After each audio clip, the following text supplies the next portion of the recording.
রাধে রাধে বন্ধুরা, কেমন আছো তোমরা সবাই? আশা করছি সবাই তোমরা খুব ভালো আছো। কাল হলো 14 তারিখ দোল পূর্ণিমা, আর আজ 13 তারিখ বৃহস্পতিবার। সকাল সকাল দেখো তাই ঠাকুর ঘরে চলে আসলাম। আর এখানে দেখতেই পাচ্ছ কাল দোল পূর্ণিমা উপলক্ষে অনেক কিন্তু আবির চলে এসছে ঠাকুরদের জন্য। আর এখানটায় দেখতে পাচ্ছ আজকে তাই আমি ঠিক করলাম যে যেহেতু বৃহস্পতিবার লক্ষ্মী ঠাকুরের ঘট, তারপর আরও বাসন কোসন তো মাজতে হবে। তাছাড়াও কালকে দোল বলে একটু সুন্দর করে ঠাকুরঘরটা সাজাবো। ওই কারণেই আজকে সমস্ত যে ঠাকুরের ড্রেস পোশাকগুলো ভাবলাম চেঞ্জ করে ফেলি। তো আজকে সব গোপাল সোনাদের জামা কাপড়গুলো চেঞ্জ করব। তার সাথেও যেটা চেঞ্জ করব সেটা হচ্ছে লক্ষ্মীনারায়ণের ড্রেসটা। আর এখানটা দেখো গুল্লু সোনা আর লাডলির তোমরা দর্শন করো। আর সকাল সকাল দেখো মানে ওদের এত খুশি খুশি লাগছে, কারণ আজকে আবার নতুনভাবে সাজবে। আর সত্যি বলতে আমার গোপাল সোনাদের সাজাতে কিন্তু খুবই ভালো লাগে।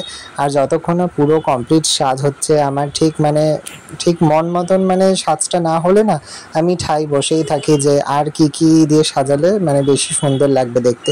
কোনো দিন এমনও হয়েছে খুব হালকা সাজালেও বেশি সুন্দর লাগে, কোনো দিন এমন হয়েছে যে বেশি সাজিয়েছে কিন্তু অতটাও হয়তো মানে ফোটেনি।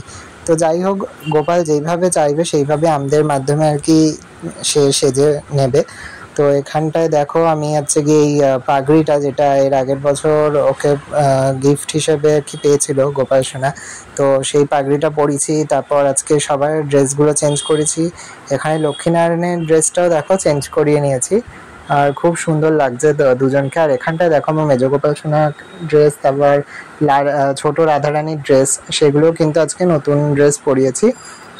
আর আজকে রাধারানীর ড্রেসটা কিন্তু দেখো পুরো ফুল প্রিন্টের রয়েছে, আর মেজগোপালের দেখো পুরো সেই পিঙ্ক কালারের একটা ড্রেস পরানো রয়েছে। আর সবার কি সুন্দর কালারফুল ড্রেস দেখে সত্যি মনে হচ্ছে যে কালকে সত্যি রঙেরই উৎসব।